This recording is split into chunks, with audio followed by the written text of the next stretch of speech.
fananganana fonds souverain alaina amin'ny CNAPS didiny message no misy ny secrétaire général ny FISEMA. Fisoroana ny coronavirus eto Madagasikara miandro ny baiky OMS vao afaka manakatona ny sidiny.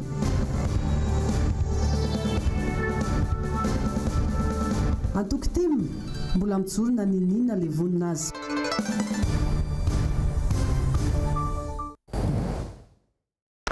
Mahafinaritra tompo klasy tompo vavy tonga soa ato anatin'ny fampalalam-baovao ny MBS ianao amin'ity aliny Alarobia Vaovao Mbs Janoary 24 ity ary dia asaina mpanajana ihany koa anaraka ity fotoana ity hatramin'ny farany. Maromaro ireo angom-baovao nataon'ny mpanao gazety nisongadina tamin'ity anio ity. Anisan'ny nitanany sainy maro tamin'ny faraparan'ny herinandro iny ny fihaonana tamin'ireo ponina sy ireo solotenan'ny faritra tamin'ny filohan'ny filoha nasionaly ny antokotiko Madagasikara teny Belera Pandrana iteny. Noratsika avy hatrany ny andindininy zay hoetiny Laurette Berton sy Manora Andriamalala ary Andry Rakotomalala. Mitohy ny fiainam-pirenena ary tsy mahasakana ny fijoroan'ny Antokotimo ny antso izay natao taminy nandritra ny fifidianana ny fanesy teto Madagasikara. Profon'izany ny fahatongavan'ny mpikambana avy any amin'ny faritra nanatevin-daharana ny fikaonan-dohan'ny mpanohitra natao tamin'ny sabotsy lasa teo. Noraisin'ny filoha nasionaly ny Antokotimo teny Belera ampandrana izy ireo tamin'ny andro ny sabotsy io. Ny tafa sy ny tondra ny tatitra ny zavamisy any amin'ny faritra ny aven'izy ireo tsirairay avy. Tsara ny mampatsiahy fa miasa araka ny tokony ho izy avokoa ireo filoha lefitra sy ny biron'ny tima any amin'ny faritra ary tsy hiemotra amin'ny fandraisana anjara ho fampandrosoana ny firenena. Ny tima izay antoko isan'ny matanjaka indrindra eto Madagasikara ankehitriny. Profon'izany ny naneken'ny antoko politika ny filoha nasionaliny ho lehiben'ny mpanohitra. Ny lalam-panorenana raha teo mametraka fa Andriamatoa Marc Ravalomanana no lehiben'ny mpanohitra eto Madagasikara. Fa eo amin'ny vaovao an'ny fiarina sy ny fanehoan-kevitra ireo mpikambana vitsivitsy eto amin'ny firenena ihany koa dia nanao fanamarihana mikasika ny tenin'ny filoha ny ampiasana ny volan'ny CNAPS hanaovana ny tetikasana filoham-pirenena ny avy eo anivon'ny FISEMA firaisankinan'ny syndikan'ny mpiasa eto Madagasikara. Ho azy ireo ny fikitiana io vola io dia mizotra makany amin'ny tany tsy refesy mandidy. Jessica sy Irniana no mitondra ny andindiny izay. Fanatanterahina ny tetikasan'ny filoha ny laza izy fa anisany amatsiana izany ny volan'ny CNAPS. Nanao fanamarihana mikasika izany ny FISEMA tsy volam-panjakana no tantanin'ny CNAPS fa latsakemoky ny mpiasa sy ny mpampiasa.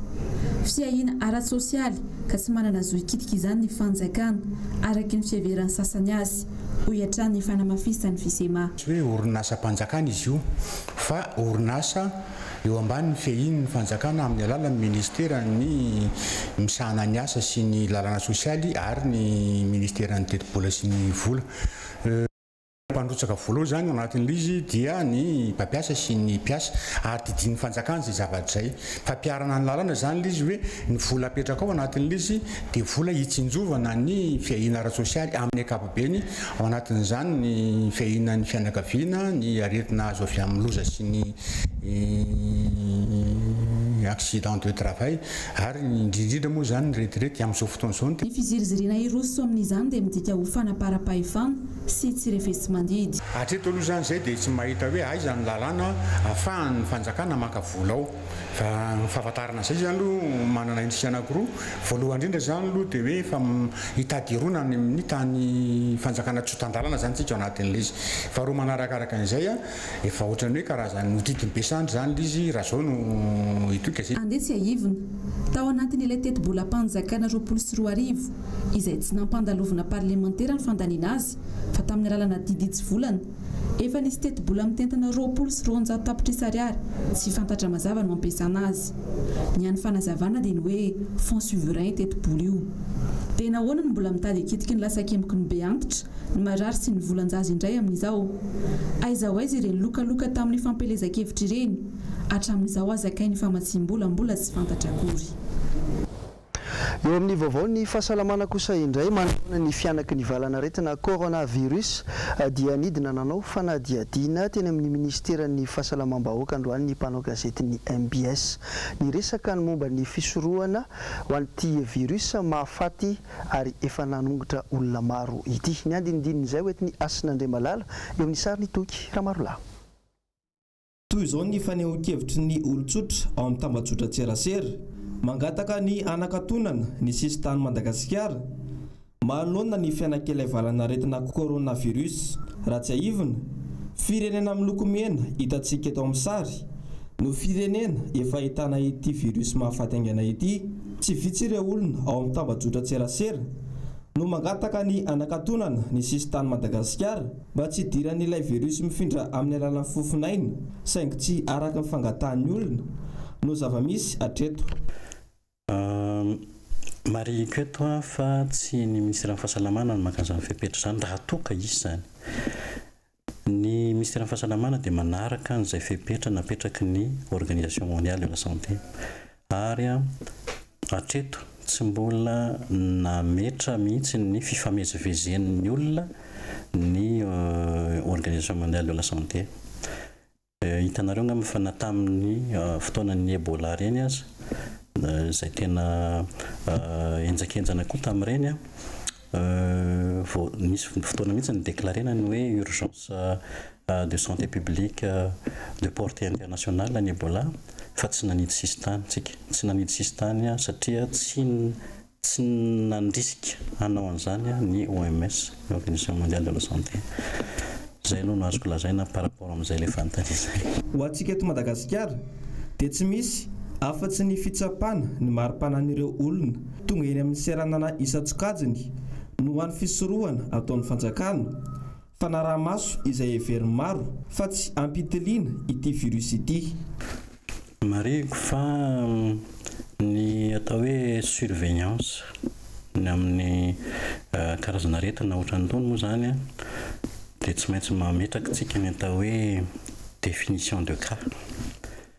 Inona ny zavatra azontsika piarina eny amin'ny aéroport eny amin'ny seranam-piaramanidina. Parmi an'ireo zavatra efatra voalaza teo ireo azo ampiarina daholo ireo fa ny tena voalohany indrindra atao hoe varavarana ahafahana misorienté ao anatin'ilay izy dia ilay fisian'ilay fièvre ary iny fiakaran'ny mari-panan'ny olona iny no jerena ao anatin'ilay thermoflash izay angalana ny hafanan'ny olona tsirairay avy. Tsy azontsika hidivirana iny zany. Efa nampiasaintsika foana iny hatramin'izay ary azo lazaina hoe systématique mihitsy no nanaovana azy hatramin'izay. Raha sanatrika ahitana ity coronavirus ity eto amintsika dia tsy ambodratrimo anosiala no toerana voatokana ametrahana ireo marary. Mbola vaovao mifampitohy amin'izay ihany fa eo amin'ny sehatra iraisam-pirenena kosa indray dia miampitombo isan'andro ireo olona mamony ainy vokatry ity aretina coronavirus ity raha anarivony kosa ireo olona izay ahitana nitrangatra amin'ny androany. Nanao ango-baovao Ravrazafy Mahenina sy Mathieu Prince mikasika an'izay. Saika manerana izao tontolo izao no miorikotra amin'izao fotoana noho ny fianak'ilay arety mifindra coronavirus any angatao Chine. 900 izao no namony ainy ary maheriny 520 sy 504 no ahina hitondra ny tsimikaretina rano vaovao farany. Ho an'ireo firenena hafa toa any États-Unis, France, Japon, Maroc sy ny maro hafa efa manomboka mifampodiana ireo teratany isaky ny fireneny avy. Ho an'ireo Amerikana miasa ao amin'ny consulat any Wuhan nisy ny fiaramanidina ny aingandro any maraina iazo ao ny Californie. Ny alakamisy izao kosa no anainga Wuhan ny fiaramanidina hitondra ireo teratany frantsay sy europeanina maromaro ary tonga Frantsa izy ho avy izao na ny sabotsy maraina. Fepetra ho raisina atokamonina mandritra ny 440 andro ary arahi maso akaiky ny fahasalaman'ireo olona avy tany Chine ireo. Raisina tanana avy hatrany kosa ireo ahitana trangana coronavirus hoy ny ministra frantsay. Japon ihany koa dia anisan'ireo firenena mitady amoaka ireo teratany japonais mandina 500 ahoanina izay nangataka amin'ny fampidiana azy faran'izay aingana. Atingana izay atao anatin'ny tsy ambaratelo tanteraka, maro tokoa ny mponina ahoanina no mametra-panontaniana mahakasika ireo teratany hafa firenena afaka mody any amin'ny tanindrazana. Izy ireo kosa atoka-monina tsy afaka mivoaka ny tanàna. Ho an'ny firenena Marokanina, ny mpanjaka Mohamed VI no nanome baiko ny ampodiana ireo Marokanina ny Chine an-tanindrazana. Nanome baiko ihany koa ny tenany andraisana fepetra entitra mahakasika ny fandraisana ireo voakasika amin'izany mba hisorohana ny fiparitany aretina. Araka ny vaovao azo farana, firenena ampolony izao no efa nahitana antrangana coronavirus manerana izao tontolo izao. Isaky ny kantinata dia samy ahitana izany avokoa, toy ny eto Afrika ary ny eto an-dranomasimbe Indiana dia efa tonga ao Maorisy ny coronavirus. Vaovao mbola anisan'ny mitana ny sain'ny malagasy mpanara-baovao ihany koa mahakasika ilay tany any Bamangoky izay kasaina omena ny teratany arabo. Tsy ny fampiarana tamin'ireo parlementaire ny fanapahan-kevitra izay raisy ny fitondram-panjakana ny hanomezana ny tany any Bamangoky ho an'ny arabo. Nangataka fanazavana mahakasika izany indrindra ny solombavam-bahoaka andeha arahantsika avy hatrany ny andinidininy izay eo amin'ny sariny Mathieu Princy. Tsy mazava amin'ny député ilay fifanarahana momba ny fanomezana ny tany ho an'ny orinasa arabo. Mitaky ny mangarahara ny député ary tsy misy fepetra izany. Amin'izao dia tsy omena asany intsony ireo parlementaire. Zon'ireo solombavam-bahoaka sy loha olona ny mahalala izay tena marina momba ny fifanarahana momba ny tany eto amintsika. Ampalalao anay solombavam-bahoaka sy ao amin'ny antemeran-doolona ampandalovy ao io contrat na io memorandum izay nisoniavinareo io miaraka amin'ny détail rehetrarehetra ho ampahafantarinay ny vahoaka izao ke ilay zavatra misy ao fa tsy ny déclaration iny. Tsy ny déclaration iny no avoakanareo tsy ohatrany dia hoe tsy ohatran'izao hoe iny 60 000 hectares tonga fahaleovan-tena ara-tsakafo etc. Misy fomba rehetra fa atsika tonga amin'izany famokarana zany fa izao voalohany indrindra aza totofana ny 1000 hectares nomezanao 60 000 hectares amin'ny vahiny. 1000 hectares efa mivotsy nanjaka tanimbary efa volena nandritra 5 taona teo. Tsy ny projet anareo ny ratsy fa aza totofana ny tanimbary patrimoine culturel zany tanimbary ambotry mazaka zany. Fa ny 60 000 hectares omena ny olona any amin'ny misy tantarany maraka ny tenena teo fa amin'ny fotoan'andro ny resahana izay hoe iza no nanao n'inona teo amin'izany Bamangoky zany, iza nanao an'ny barrage le dame Matsiainy nisy mikarakara zany ministra atsika tamin'ny fotoan'andro no mikarakara io natonga io barrage lehibe izay niresahana teo io any Bamangoky io. Ankoatr'izay tokony atao fantapoko fantam-pirenena ihany koa ny momba ity orinasa arabo ity. Tsy ampy ny famoahana fanambarana, tsy misy fanazavana ara-teknika. Lalàna mikasika ny fanomezana alalana io moa zany dia tsy mitovy ny zavatra resahana samy mpitondra fanjakana mikasika an'iny tany omena ny arabo izy. Fa ty fanontaniana ary tena manididika saina mila valiteny, mila valina. Iza marina les sociétés élite agro business. Iza no mpikambana ao anatiny io ny arabo ny resahana foana arabo Abu Dhabi. Ny fantatsika amin'izany Abu Dhabi zany dia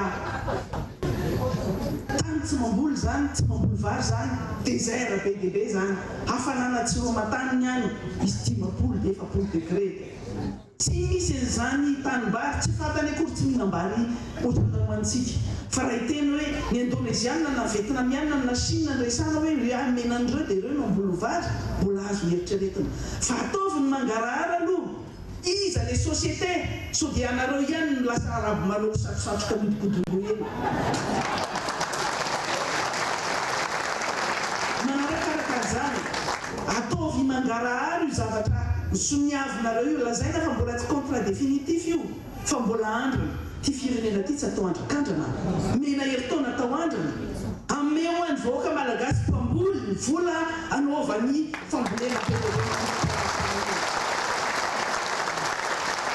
manaraka an'izany ny malagasy aloha ameo anazy ny tany be lehibe 35 millions d'hectares eto Madagasikara azo amena tany be lehibe malagasy meo mivola izy meo ny semence meo masom-bola izy meo ny zesika izy meo any fitaovana rehetra ilainy malagasy arovany anazy ka tsy mivaly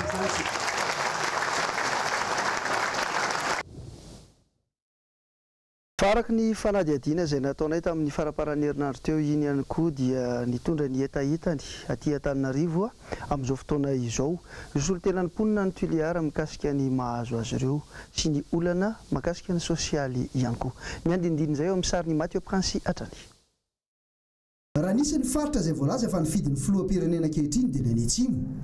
Tany amin'ity faritra ity ohatra ny nahitana ny Zanisam-bato 2.0 isan-jato zany.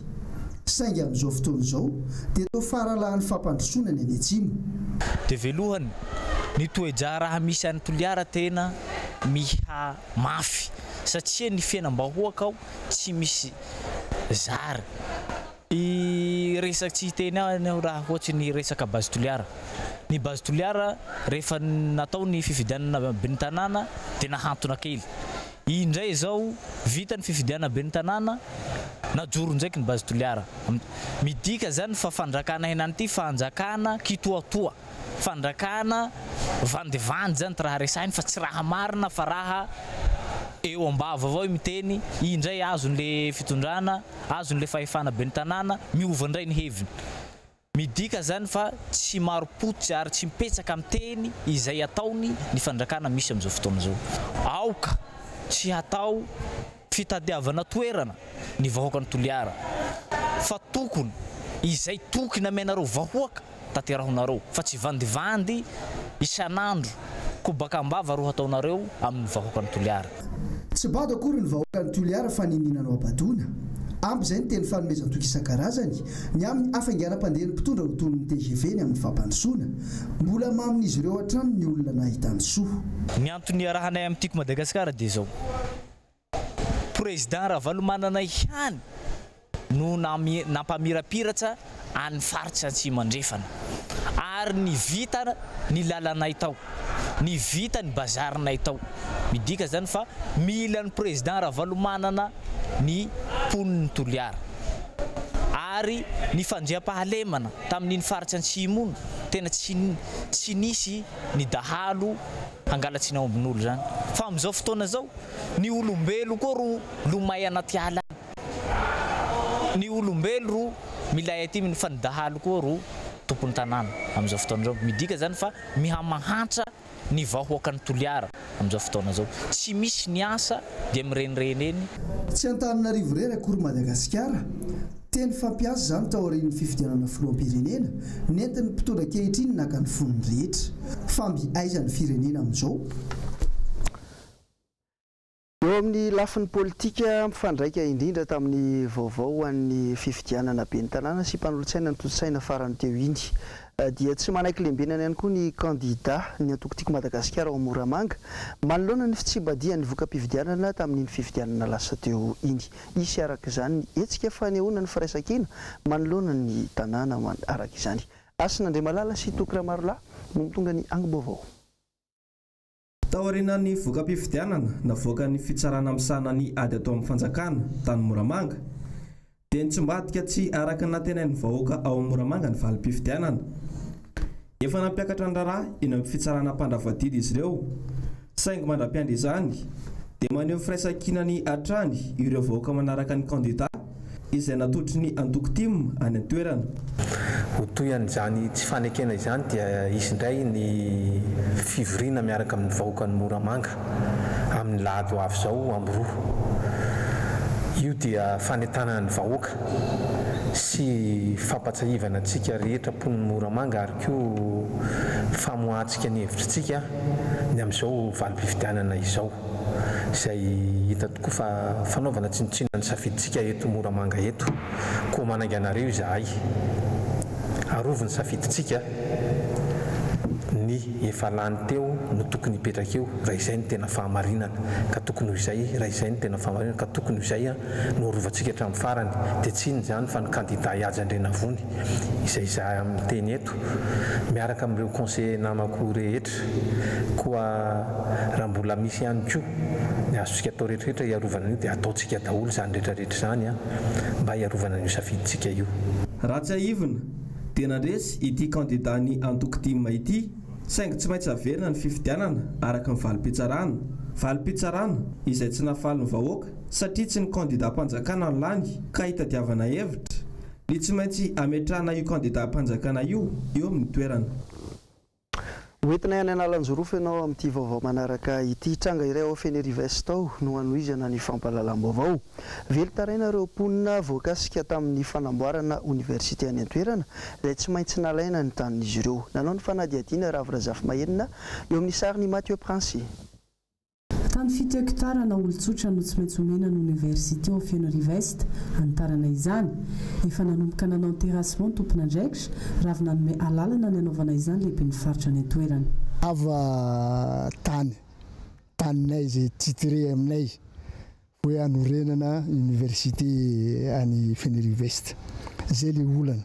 Tsy misy fanantonana io, tsy misy hoe fanarahana fa avitrany dia fa tractopelle mitrongy an'le mbona borne trongisiny ny tractopelle ao antsika miresaka zao. Misy hoe voly, misy voanio, misy jorofo, ny sasany rehefa misy trano kely any anakoronga efa misy trano nefa fa misy toerana hafa hoa zay efa natolotra ny Fenerivo ho an'ny université mihitsy raha hoisy université atao eto Fenerivo dia aty amin'ny 82 hectares efa malalaka ao fa ditsina ho anjareo le 82 hectares efa ty le misy olona ty ihany tegna tsindrinjareo. Antsoavina ataon'ireo voakasika ny tetikasy tsy mazava raha teo izay tena ao ambadika izany na iza ny pakinidina nanalana ny fananan'ireo olona teo ambonin'ny tany no nanaitra azy ireo. Tamin'ny andro satria nampilazan'olona hoe fa lasany tractopelle hitrongy an'le tany ery tsy tonga teo zay dia nantaninay le zareo amin'ny tractopelle ny BNGRC io dia fa ninonareo zay tonga teo le solontegnan'le université koa nitondra taratasy voasoniany chef de région intérimaire ao hoe j'autorise le terrassement ny sevanan'le université io.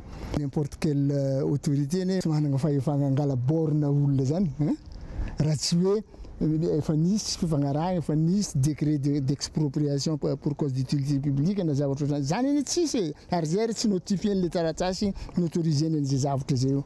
Zay le zavatra mahatonga anay hoe miahiahy ihany zay mitodika amin'ny ministre sy ny mpitondra fanjakana hoe le olona anareo agny hoe sérieux ihany sa tsy sérieux. Rehefa avy any amin'ny faritra ny lalanjorofo sika dia hoe tsy amin'ny faritra vakina karatra kosa indray. Vaovao an'ny sosialy sy ny fiainan'ny mponina amin'ny ankapobeny eo amin'ny asa fiarina nanatanteraka fitokonana manoloana ny arabe androany ny mpamboatra vilany sy mpivarotra hafa tao Ambatolampy. Nanao antsoavo amin'ny fanjakana izy ireo ny amin'ny fampiakarana ny etra lohan'izy ireo izay mitangana dia mitangana. Ravrazafy Mahenina Mathieu Princy hatrany. Nanentsy fahafaliany akamaroan'ny mpivarotra tsy akanavaka atao amin'ny komina Ambatolampy androany ny lanja sora-baventy eraky ny arabe mangataka fanazavana mahakasika ny fampiakarana ny etra alohan'izy ireo. Ny mpanao asa tanana madinika izay tokony ampiana hivelatra kokoa amin'ny fitiadavana taona raha ny fanambaran'ny sasany. Tsy adinon'ireo mpivarotra ireo ny nampatsiahy ny fiakaran-kara mampiasa mpanjakana no 13 isanjato izy ireo izay mibaby izany fiakarana izany. Raha ny zava-misy ankehitriny atsaban'ny fanjakana ny volan-kinapo sanaovana asa izay latsakemboky ny mpiasa. Niakatra ihany koa ny etra ho an'ny katsaka sy ny faikany tataovana etra ambony ny vahoaka toy ny mpivarotra ny etra an-trano sy ny maro hafa. Fanontaniana mipetraka anahoana no avin'ireo mpanao asa tanana madinika sy ireo malagasy ambany fahefa-mividy. Mbola eo amin'ny sosialim-bahoaka hatrany amin'izao vona mahazo ny firenena izao dia nitondra ny fanehoan-keviny ihany koa androany Andriamatoa ny Rado Rafalimanana ny amin'ny fisakanana izay ataon'ny fanjakana ny tenany tsy apiditra ny fanampiana azo ny avy any ivelany ho an'ireo trabona. Eo amin'ny sariny Tokiramarolà fanadihadiany Asin'Andriamalala. Maniry ny anolitra ireo fanampiana ho an'ny traboina i Rado Rafalimanana saingy noho ny teny midina avy amin'ny mpitondra fanjakana dia tsy azo atao izany. mangataka ny fitondram-panjakana anome alalana ampiditra ilay fiaramanidina lehibe hitondra ireo fanampiny izy ary izy tenany no anatitra izany isaky ireo faritra ahitana trapoina. Dikan'izay ny angatahako atsika rehetrarehetra dia hoe ampahalalao ho an'ny malagasy fa zay vonona ny amme tolotanana ho an'ny malagasy. Tsy misy ambadika io. Zay tsy andany fotoana eo tsy divizako amin'ny francophone sy ny anglophone. Zay ny amin'ny anglophone tsy mandany fotoana miresaka hoe inona indray ny ambadika io. Fa zay mampalahelo ireo malagasy ireo zay vonona ny anoana. Kanefa mila ny zavatra be mametraka fantaniana aminay hoe ka inona problème nareo tsy atongavana an'io. Tsy atongavana an'io no mila aloha zay autorisation idirany europlanina io eto. Faharoa rehefa tonga eo europlanina io dia mba evitena zavatra nataon'ireo amin'ilay conteneur any Tamatavy dia sao dia rehefa tonga eo dia ondray hotakinareo hoe meo misy taxe douanière io. Nefa ny zavatra ho atolotra ian'ilay malagasy. Dia ny fahatelo farany ny fizarana ny angatahanay dia alomba zarain'ny skoty na zarain'ny ireo tanora rehetrarehetra tsy maninona ny fanjakana afaka miaraka mizara azy fa ny zavatra anankiray fotsiny hoe tsy misy loko politika rehefa manao vonjy. Raha ny fanazavana dia kojakoja ilaina amin'ny andavanandrom-piainan'ireo trapoina no tena betsaka ao anatin'ity fanomezana ka saina ho zaraina ity. Ndeha iverenantsika ny mikasika ny fifidianana ben'ny tanàna sy mpanolontsaina izay nitotsaina ny 17 novambra 2024 lasa teo. Nanao tatitra mikasika izany indrindra ihany koa teo anivon'ny ivotoerana safidy omaly ariva teny amin'ny fobe toerany teny Ambatonakanga teny. Raha ny tatitra noentin'izy ireo dia nahitana fiemorany teo amin'ny fikarakarana fifidianana raha izay nambaran'izy ireo. Oentin'ny Jessica Miray sy Andry Rakotomalala ary Tahiriny Aina. Mpanaramaso 404 ny paritaka teny anivon'ny komina teto Madagasikara avy amin'ny ivotoerana safidy tamin'ny fifidianana kominaly teo. Amin'ny maha-mpanaramaso ny fifidianana ny safidy araka izany dia nanao tatitra mikasika ny fahitan'ny fifidianana izy ireo. Iaraha mahita ho izy ireo ny fiainan'ny tamin'mpandraisana anjaran'ny mpifidy. Ny eny izany ny tany tamin'ny fifidianana solomavambahoaka. Na nisy tsindrim-paingotra teo ny fikirakarana ny fifidianana ihany koa ny safidy. Tsy nahitana fivoarany fa voamaiza toy ny emotra. Tsy ampy ihany koa hoy ny safidy ny fiampitoana ahafahana manao fitoriana. Teo ihany koa ny fahasarotany fanangonana porofo fa indrindra tsy fampinety miasa eo amin'ny fitsarana mahefa. Ny teo amin'ny lisam-pifidianana izay niteraka resabe tamin'ny fifidianana farany iny dia mbola lokana ady-goavana ho an'ny fanjakana ny mangarahara amin'ny fandrafetana ny lisam-pifidianana. Isan'izany ny fisian'ireo kara-panondro sandoka ho hiatran'ny safidy. Ny teo amin'ny fampelezan-kevitra kosa na tsikaritra ny fanohanana ny kariary ireo kandida ataon'ireo mpiasam-panjakana sy ireo filohan'ny androm-panjakana ny safidy. Ary ny hainao manjery-panjakana dia tsy nananja ny fenitry ny tsy fitany lany. Marina hatrany fa rafitra mahaleo tena manara-maso ny fifidianana no namoaka ity tatitra ity makasika ireny fifidianana kominaly teo ireny izay toana ny vondrony Europeanina. Eo amin'ny fanatanjahantena no antsika manakatona ny vaovao amin'ity alina ity. Nisokatra tamin'ny fomba ofisialy nanomboka androany ny fikoanan-doha-pirenena momba ny baolina kitra eto Madagasikara. Tetsy amin'ny Manin Center Business Ivato no natanterahana izany izay nanasana ireo olona maro be liana amin'ity taranja ity. Ny andinindin'izay hoentin'ny Lorette Berton, Andry Rakotomalala ary Tahiriny Aina.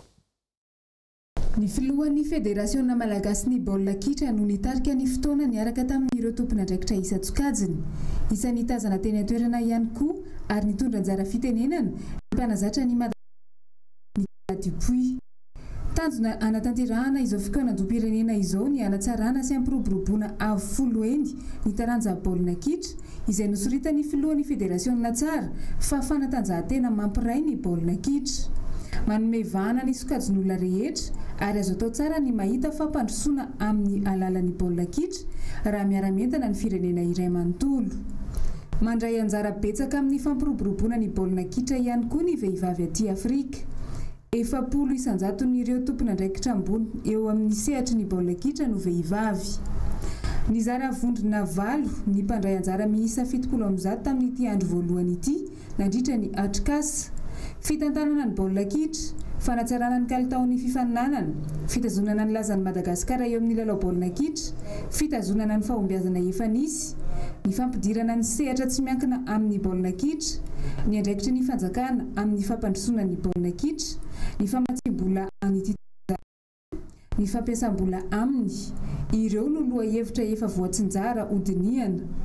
Ny Alarobia no amoahana ny famotinana ankapobeny momba ireo voka-kevitra noraisina ireo.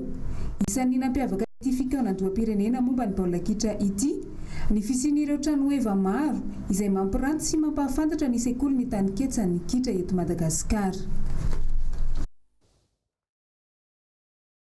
Iny vaovao ny baolina kitra malagasy iny ihany koa tobokilasy tokovavy no nanakatona ny vaovao tamin'ity alina ity. Ankasitrahana feno ianao miaraka amin'ny MBS radio, ny MBS fahitalavitra ihany koa andro amanalina. Mankasitraka ny teknisiana sy ny mpanao gazety miara-misala ary mametraka ny mandrapitafa ho amin'ny manaraka indray. Veloma tompoko.